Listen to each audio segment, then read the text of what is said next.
Lato 1990 roku, okolice miasta Orsz w Dolinie Fergańskiej. Problemy gospodarcze, korupcja oraz dysproporcje ekonomiczne pomiędzy poszczególnymi grupami etnicznymi narastają. Brakuje mieszkań, a stopa bezrobocia przekracza 20%.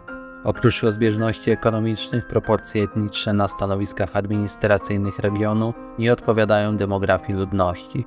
Konflikty na tle narodowym się nasilają, a w konsekwencji coraz większe poparcie zyskują organizacje skrajnie nacjonalistyczne. 4 czerwca. Uzbecy i Kirgizi rozpoczynają protesty. Obie grupy są sfrustrowane niesprawiedliwą w ich opinii redystrybucją ziem kołchozu Lenina. Każda ze stron czuje się pokrzywdzona decyzją partii socjalistycznej, co potęguje w nich niechęć do swoich sąsiadów. Napięcie sięga zenitu, aż w końcu wybuchają zamieszki, które bardzo szybko rozlewają się na cały region. W ciągu kolejnych kilku dni dochodzi do regularnych starć pomiędzy Uzbekami a Kirgizami wspieranymi przez lokalne władze. Na terenie całej prowincji Orsz mają miejsce przerażające akty przemocy, także wobec ludności cywilnej niezaangażowanej aktywnie w konflikt. Sytuacja powoli zaczyna się stabilizować około 6 czerwca, kiedy z rozkazu Gorbaczowa armia radziecka wkracza na tereny objęte zamieszkami.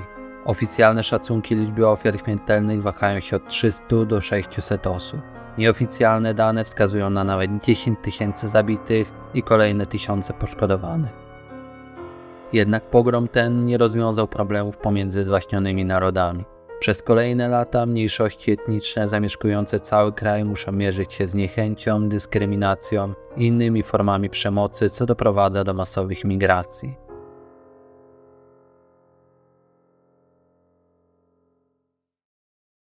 Oto Fara, współtwórczyni tego kanału, a zarazem kobieta, z którą mam przyjemność kroczyć przez życie. A to są jej dziadkowie, babcia Halida oraz dziadek Abderrahim. Wszyscy są Uzbekami mieszkającymi w Taszkencie, jednak babcia z dziadkiem urodzili się w Kirgistanie, a dokładnie mówiąc w Tokmaku, średniej wielkości miasteczku, w którym właśnie się znajdujemy. Przyjechaliśmy tutaj po to, aby opowiedzieć Wam niesamowicie ciekawą historię ich trudnych losów. Serdecznie zapraszamy do oglądania, a jeżeli film przypadnie Wam do gustu, będziemy bardzo wdzięczni za zostawienie po sobie śladów w postaci komentarza lub łapki w górę. Plan na dzisiaj jest taki, żeby babcia z dziadkiem pokazali nam miejsca, w których bywali i uczęszczali w swoich młodzieńczych latach. Jak już Wam wcześniej wspominaliśmy, oni się tutaj urodzili i potem trochę z przymusu, w zasadzie to bardzo z przymusu, musieli stąd wyemigrować, bo były bardzo trudne czasy dla żyjących tutaj Uzbeków, więc tak oto znaleźli się w Uzbekistanie, więc teraz mamy taki nostalgiczny powrót do przeszłości. A wracanie wspomnieniami do przeszłości rozpoczynamy od spróbowania dobra narodowego Kirgistanu, czyli napoju Maksym. А ты ж попробуем чуть-чуть. Давайте на маленький стакан. Это напиток с ячменя, по-моему, да? Z jęczmienia. Jest to mieszanka kilku zbóż, którą się gotuje, a potem fermentuje przez około 10 godzin i w efekcie otrzymujemy bardzo kwaśną substancję.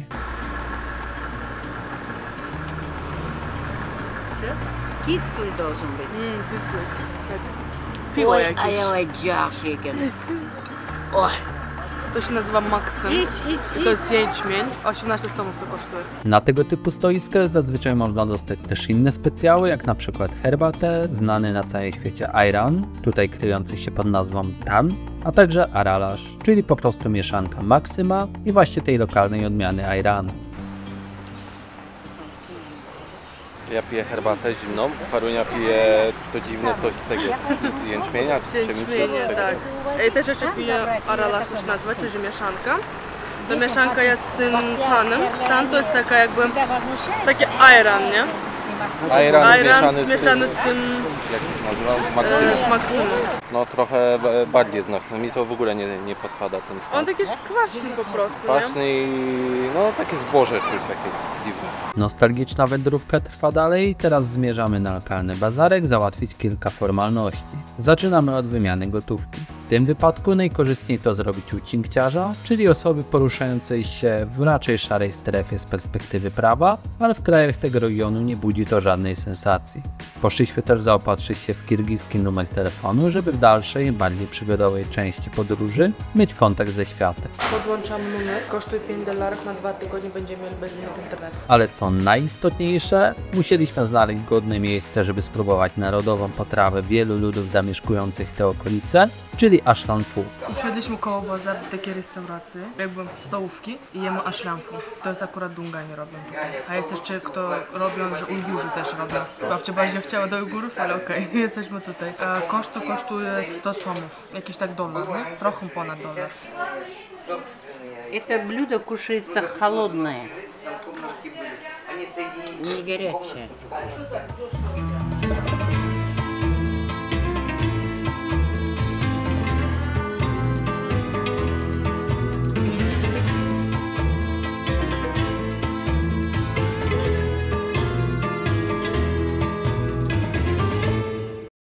Po bazarze i krótkiej regeneracji sił ruszyliśmy do Centrum Kulturalno-Rozrywkowego Tokmaku lat 90., czyli kina Kosmos. А это кинотеатр. В детстве мы сюда в кино ходили. Он считался на то время самый хороший, самый красивый. Ну, сейчас изменение пошло, конечно. Я вас как фильм ужасов смотрели, Гроска. Это здесь было первый раз? Здесь, да. Как это назывался фильм? «Бой». «Бой» назывался фильм ужасов, про волков и про этих... Ну, вот как демоны превращаются. Ужастик, первый ужастик. Да, первый ужастик. Человек волком станет волком. Idąc dalej, przechodzimy obok sporego ronda, pośrodku którego stoi wielka atrapa dzieła radzieckiej myśli technologicznej, czyli bombowca Ił-28.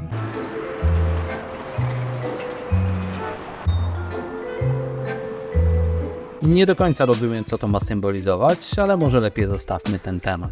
Wsiadamy do marszrutki, kilka minut jazdy i jesteśmy na miejscu. Docieramy do osiedla, którym 30 lat temu twardą ręką rządzili babcia z dziadkiem.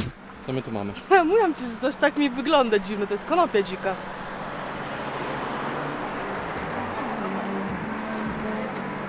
Tutaj w Kirgistanie sporo jest takich miejsc, gdzie no, sama sobie rośnie konopia, ale nie myślcie sobie, to nie jest taka, co kopie. Taka inna, nie? Samosieja. Chyba. To czytałem, że gdzieś w okolicach Biszkeku, kilkadziesiąt kilometrów od Biszkeku, co ty robisz? Jest całkiem spore pole konopi i to takiej, co kopie. Teraz idziemy w okolice dawnego domu dziadka i babci. Niby cały czas jesteśmy w mieście, ale już tutaj tak bardzo wiejsko wygląda. Klimacik.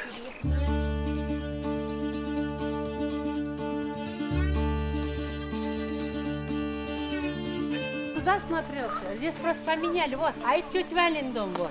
Окна сюда смотрят, а вот это наш дом, вот такой вот угол, вот. И лестница, и все, просто здесь они убрали, здесь были ворота, и здесь были ворота.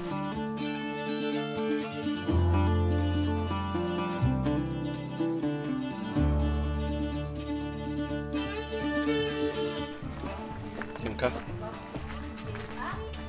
Вот посмотрите, здесь мы раньше жили. Это уже 30 лет прошло, как мы уже отсюда уехали.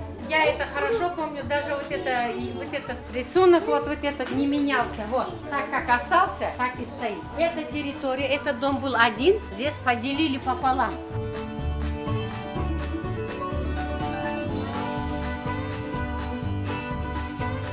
Вот папа, саламат болин. Yaxshi kunlarda ko'rishaylik. Toshkentga boringizlar. Toshkentda sizlarni qo'noq qilaman. Boringlar. Bo'pti? Kelingiz etik, O'zbekiston kelsangiz kelingiz. Bo'ldi, rahmat sizga. Rahmat. Этот дом продали здесь, потому что мы собирались уезжать в Узбекистан на постоянное место проживания. А почему хотели уехать в Узбекистан? Но какое-то время было неспокойно, поэтому мы решили ради будущих наших детей уехать, мы узбеки. И поэтому мы переехали в Ташкент. Здесь мы продали на российские деньги, на 3 миллиона. Надо было продавать на доллары. Деньги мы сразу не получили. Через год, полтора где-то нам дали. Ну, мы приезжали, нам постоянно говорили, потом денег нет. А когда стали мы на доллары их менять, у нас получилось $400. С этим самым мы остались, как говорится, без дома. И без денег тоже, да. Ну и потом я работала в войсковой части. И с войсковой части мне выделили в Узбекистане общежитие, семейная квартира. Это семейного, квартирного типа. Вот и оттуда я работала, вышла на пенсию, где и сейчас по сей день живу. Уже это спецквартира.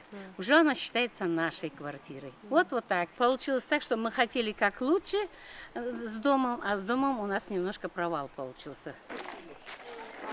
To jest jedno z takich miejsc, których się praktycznie w ogóle nie zmienia, bo dziadkowie mieszkali tutaj 30-35 lat temu, a mówię, że wszystko jest praktycznie tak samo jak wtedy, kiedy wyjeżdżali. Вообще-то это правильно, нам, узбекам, не давали. Это что признавать? Это история. Узбекам житья не давали. На этой почве я думала о будущих своих детей, говорю.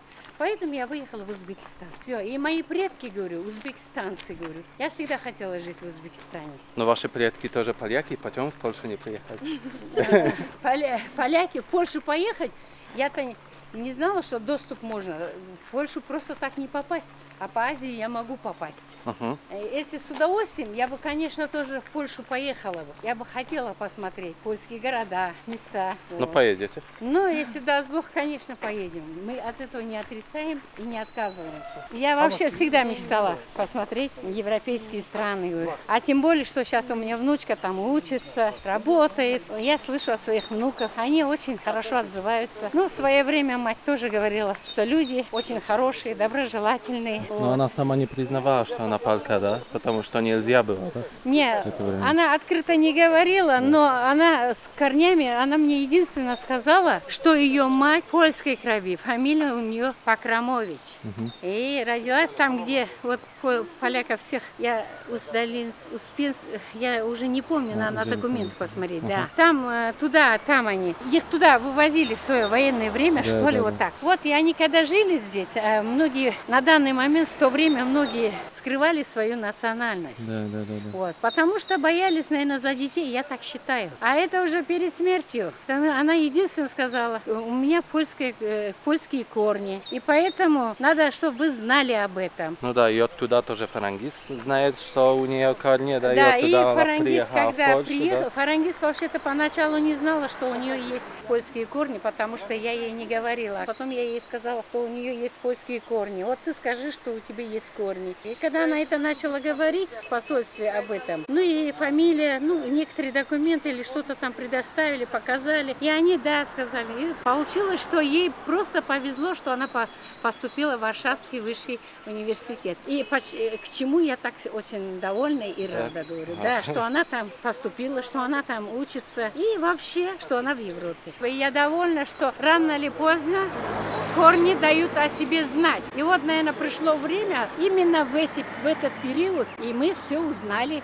и все раскрывается постепенно. А там дальше больше, может, еще больше раскроется. Спасибо. И спасибо польскому народу. Большой-большой искренний привет. Всех вас уважаю и ценю и уважаю по своей матери, так как она у меня очень добрая, очень милая, приветливая женщина была. И причем красивая была.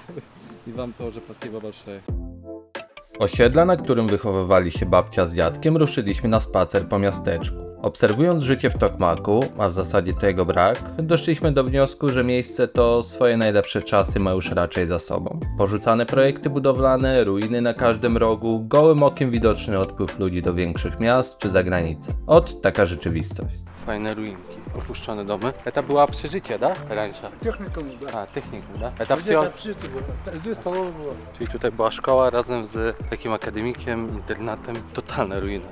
Fajne na urbexy, jak ktoś lubi. Tego dnia mieliśmy też do załatwienia pewną kwestię w lokalnym urzędzie. Prawo w Kirgistanie wygląda tak, że ja jako Polak mogę przebywać tam bez wizy i innych formalności przez 60 dni. Aczkolwiek ludzie z sąsiedniego Uzbekistanu obowiązkowo muszą dokonać zameldowania czasowego najpóźniej na 3. dzień po wjeździe do kraju. Dobra, jesteśmy w urzędzie, więc odkładam kamerę, bo tego typu narzędzia są raczej niemile widziane w takich placówkach w tego typu krajach.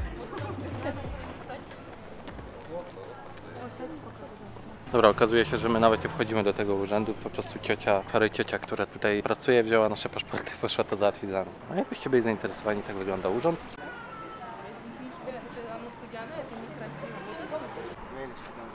Torunia fanatyczka tego napoju. Co to jest Maksim? Maksim, tak się to czyta. a ja herbatkę zimną. W ogóle ciekawy pomysł, że pod urzędem postawili takie stoisko, nie? A to dobrze, bo jest gorąco, na pewno pani dobrze to sprzedaje.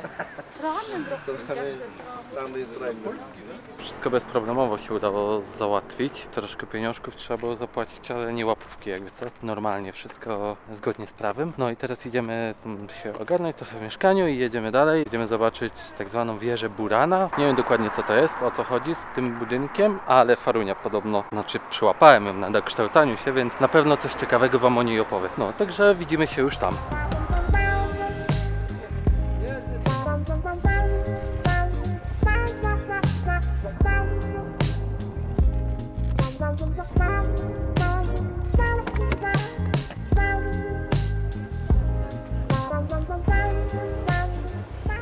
Dobra, jesteśmy przy wieży. Ogólnie tutaj nas przywiózł sąsiad i tam jeden z wujków. A dlaczego tutaj z nami przyjechali? Bo chcieliśmy sami przyjechać, ale powiedzieli, że nie puszczą nas tutaj samych, bo nas tutaj Kirgizi rozszarpią, że tak się wyrazili. No ogólnie to cała rodzina jest takiego zdania, że my sobie tutaj nigdzie sami nie poradzimy, bo miejscowi nam zrobią krzywdę. Dobra, mogą się zdarzyć jakieś nieprzyjemne rzeczy wszędzie na świecie, ale ogólnie to Kirgizstan raczej słynie z tego, że jest dość przyjaznym miejscem dla turystów i szczególnie władza uważa na to, żeby dobrze ich traktować, no bo wiadomo, że kraj z tego żyje, nie? To w ogóle ten obiekt wchodzi jakby w takie zabytki, jest jakby, jak to się mówi? UNESCO. UNESCO, no. Nie wolno palić, a jak zapalicie to 500 somów musicie zapłacić. 5 dolarów tylko. Niedużo. Mógłbym zaryzykować, gdybym palił. Po ile bileciki? Zapłaciłam za całość 2300, za 3 osoby jeszcze muzeum. Na muzeum też pani dało od razu. No. Ile? 2300? 2300? Nie 230. A, 230 Jak na 3 są, osoby jakieś czyli niecałe $3. jakieś 10 zł. Zobaczcie za to, do czego my mamy dostęp. No. Jakichś pięknych w ogóle rzeczy. Tutaj wieża. Tutaj mamy piękny widok na góry. O, góry, jak krasiwa, tam góry. Tutaj mamy kamienie jakieś. A tam mamy jurty, na które też możemy sobie popatrzeć. Fantastycznie. 9-10 век здесь было царство Караханидов. Столица была там, даже Баласагон был город. А это здесь несколько сторожевых постов было. Есть такая легенда, что это Шаха дочь умрет от укуса скорпиона. И он построил эту башню. И туда спрятал. Ну, уже она большая, взрослая была. 18 лет уже было, Да, 18 лет. Ей принесли это, там, виноград, плоды там. И вот когда она кушала, оттуда вышел скорпион и укусил ее. Чему учит эта легенда? То, что Да. нужно наслаждаться то, что есть сейчас жить. Да, А то, что жить тебе как- предназначено судьбой, это Да. все равно произойдет. Конечно. Жить как бы моментом. Сейчас, сегодняшним днем нужно жить, как бы не переживать, что будет потом. Это суждено судьбой, и все равно ты умрешь. И тоже башня, когда вначале они его построили, оказывается, было 40 метров. А потом со временем, что там, землетрясение, погодные условия. И сейчас она говорят, если еще меньше не стало, 24 метра 24 осталось. метра, да. 24 осталось, да.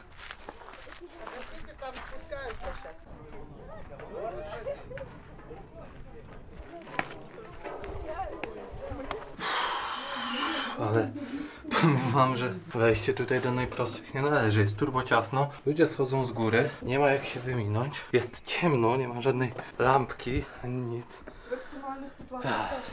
Спускаться вот так вот задом. Ale cóż, takie życie youtubera. Chwilę to trwało, ale doczłapaliśmy się na samą górę, gdzie nie pozostało nam nic innego, jak podziwianie całej okolicy. Udało nam się też zapoznać kilku miejscowych, którzy wbrew niektórym głosom wcale nie mieli zamiaru prewencyjnie nam wpierdolić. Wprost przeciwnie, widząc kamerę i nie mając pewności, czy nie jesteśmy czasem kimś popularnym, zapytali nas o wspólne zdjęcie. Tak na wszelki wypadek.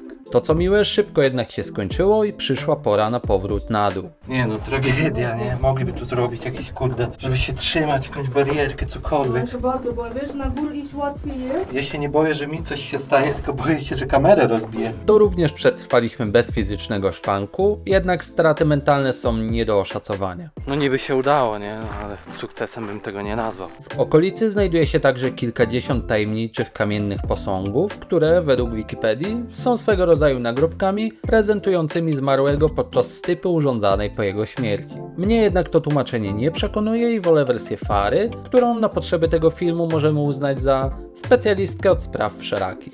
Nie, może wiesz, oni koczownikami byli, koczowali, czasami wiesz, dostawali to na kilka Z nudów miesięcy. to robili, nie? Z nudów to robili, siedzieli, o kurde, jest kamień, może to wyrzeźbić coś i zaczynali. Później włóczyliśmy się jeszcze trochę po okolicy, ale nic przełomowego nie udało nam się odkryć. Jest to zatem dobry moment, aby podziękować Wam za dotrwanie do tego momentu filmu i z nadzieją zapraszamy na kolejną produkcję naszego autorstwa. Podziękowania należą się również babci i dziadkowi, którzy zechcieli pokazać nam swoje dawne strony i opowiedzieli o tak trudnych dla siebie przeżyciach. Z naszej perspektywy była to pasjonująca opowieść, do której analogii dostrzegamy niestety również w dzisiejszych czasach, ale to już jest zupełnie inna historia. Zatem raz jeszcze ogromne dzięki dla Was, bądźcie zdrowi i uśmiechnięci i do zobaczenia niebawem.